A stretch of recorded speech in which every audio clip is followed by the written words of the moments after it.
Johnny Luha, paano i-connect ang television sa mga audio mixer? Kasi diyan kami nagbibidyoke kasi smart TV yung gamit namin eh. So paano nga ba? So alam nyo kahit hindi ko po ito i-actual no, i-verbal ko lang sa inyo no. Imagine ninyo. So madali lang. Punta kayo sa likod ng TV ninyo, tingnan nyo yung ilalim nun.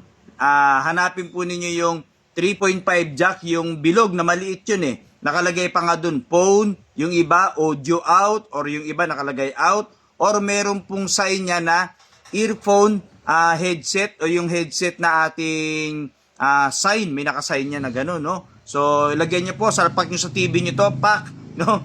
Pag sinalpak niyo yun, mawawala agad ang volume or mawawala agad ang tunog ng inyong mga television, no? Doon sa icon ng headset or earphone siguraduhin kapag sinalpak nyo to, siguraduhin po nakakabit ng maayos, tulak nyo maayos, no? Then, yung pinakandulo niyan, Johnny Luha, paano yan? Saan namin kukunik sa audio mixer?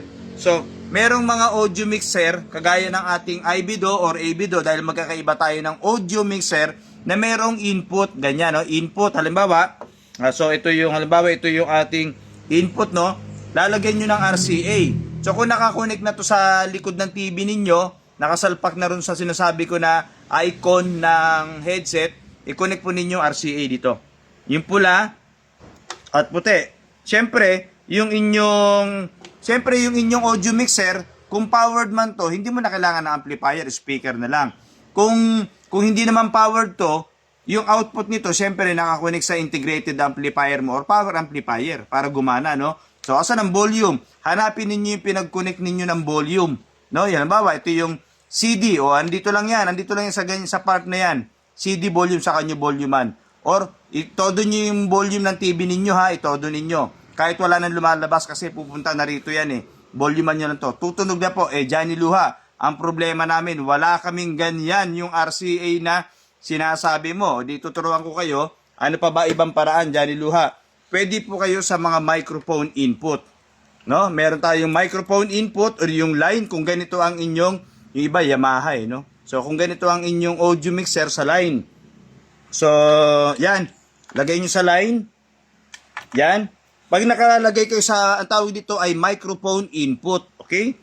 Gamit kayo ng ganito yung tinatawag natin na jack. Yung female RCA to PL jack. Or mas kilala ninyo sa tawag na jack. Then, connect ninyo, kabilaan, left and right.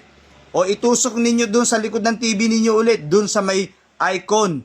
Mawawala uli yung sound dun. Lilipat dito yung. Kapag nakakonek sa microphone input, yung pinakang effects po nito, ipapatay ninyo or i-off ninyo. Para kapag naglagay kayo ng effects, kung mayroon kayong mic sa ganito, halimbawa may mic pa kayo, o hindi nadadamay sa pagkakaroon ng echo kasi microphone input yan. Okay? Ganun lang po yun. O, Johnny Luha, ang problema, sayang naman yung dalawang slot, ginamit mo na. Sayang nga naman, dalawa agad yung ginamit mo. Di bumili ka ng ganito. Yung tinatawag natin na, ito, ganito. Yan, Di, line in pa rin. Sa line in pa rin, lagay mo. Tapos yung pula at puti nito, wala nang katang video Yung pula at puti, lagay mo dyan. I-off mo yung effects. Volumean mo ngayon. Ito, nasa dulo pa rin, sa likod pa rin ng TV mo. Grabe, Johnny Luha, ang dami palang paraan. Yes po, napakaraming paraan. Ito pa ang isa sa mga problema. Johnny Luha, wala kaming ganyan yung bilog. Ang meron kami, yung tinatawag na optical. Papaano ba yan, Johnny Luha? Optical sa amin. Yung optical na yon, bibili po kayo ng converter. Alam ko, pag bumili kayo ng TV na may optical, may kasama ng converter yon. Ano ba yung converter? Optical to RCA. Okay? So, yung dulo ng TV ninyo, optical. Salpakan po ninyo ng optical. Yung converter. Ang dulo ng optical po na converter ay RCA.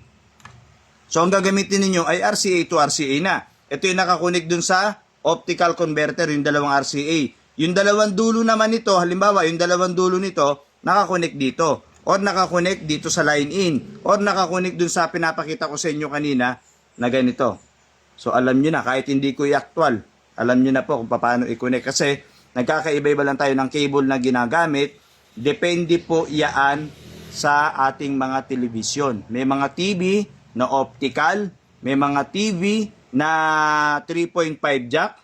Ayan. Eh kung HDMI, Johnny Luha, HDMI lang kami meron, hindi po pwede. Ang HDMI po ay source of video, no? Pwede kayo mag-connect ng video key player, video, ano yan eh, parang dilaw yan ng TV natin na video. Yun po ang purpose ng mga HDMI 1, HDMI 2, HDMI 3. Ang tawag po dyan ay input or video input. Okay? Alam niyo na po yan. Okay? So, sa mga hayaan nyo, sa susunod na video natin, i-actual na natin. Verbal man ito, gawin nyo lang po, balik-balikan nyo lang tong video na to at tiyak, matututo po kayo. Okay? Johnny Luha po ako. Okay?